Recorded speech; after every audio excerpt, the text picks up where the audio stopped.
Hey everybody, Ryan here at Etrailer. Today on our 2013 Freightliner XC Series Motorhome, we're going to be taking a look at the Blue Ox Avail Tow Bar.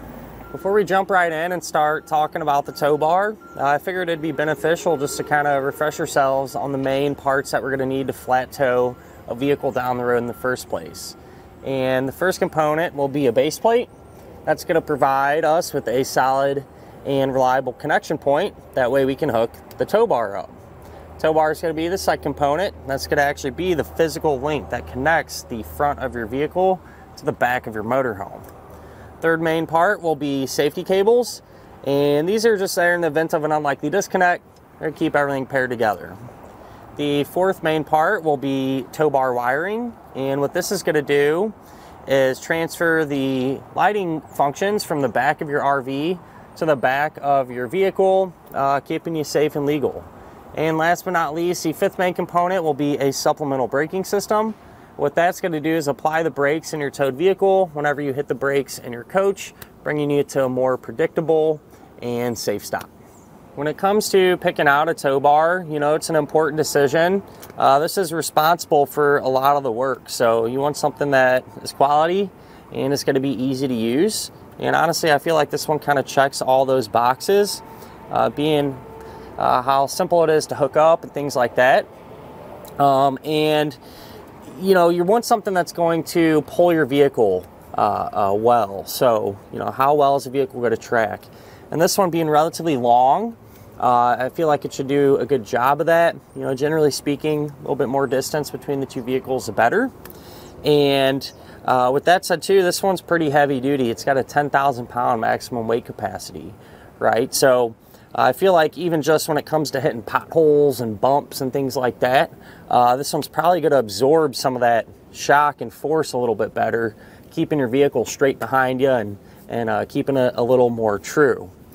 With all that said, you know, one thing I always suggest when picking out a tow bar is that you get something that's non-binding, whether it's this one or a different one, whatever the case may be. The non-binding feature is really important. And this one has that feature. And so what it's going to do, whenever you're pulling your vehicle behind the motorhome and the arms lock into place, and then you get to, you know, your destination, let's say it's a campsite, and you go to unhook and the ends are super tight and you can't hardly get them apart, that's because it's in a bind. If that happens, all you're going to have to do is push down on these levers here. That's going to release that tension and make it really easy to take apart. And that's not the case with all tow bars. You know, there are some binding type tow bars. And with those, if that happens, it's a big pain. Usually you have a special tool that you'll have to get out, or some people have a hammer and they beat on these little knobs, and it's just not very user-friendly. So like I said, whether you go with this tow bar or a different one, my recommendation would be to make sure it is a non-binding type. Something I do like about this one is they do give you safety cables with it, so it's well nothing you have to worry about picking up separately. You know, either you know they're the right length, the right weight capacity, and right type. So one less thing to worry about there. I want to mention too, if you're setting up a new deal here and you get your tow bar wiring, make sure you get a kit that has a coiled cable, and this is the appropriate type of cable to work with this style of tow bar. So just wanted to mention that. But you know, overall, at the end of the day, it's a nice, reliable tow bar. You know, it looks pretty good. It's well built. Really don't have any complaints with it from my experience. I know a lot of other people don't. So kind of just a good all-around fit. As we all know, when you're flat towing and everything, storage is really important. You like to have more than enough as opposed to the other way around. And so with this tow bar, you can actually store it on the back of your motorhome. So when you're unhooked, you can fold the arms together and swing it down to the side. And you can leave it back here temporarily or permanently. Whatever you choose is fine. I will say, especially if you plan on leaving it back here a lot, probably not a bad idea to pick up a cover like this one here.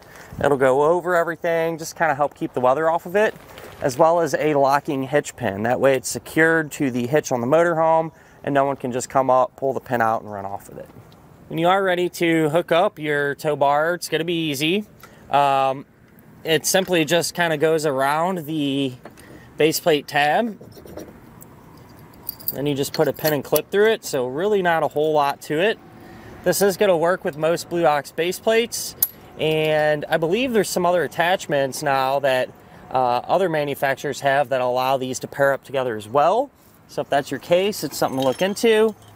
And since it does come with these safety cables, they have large clasps on them, but not so big that you shouldn't have any issues being able to hook them up to your towed vehicle. And that'll finish up our look at of the Blue Ox Avail Tow Bar on our 2013 Freightliner XC Series Motorhome.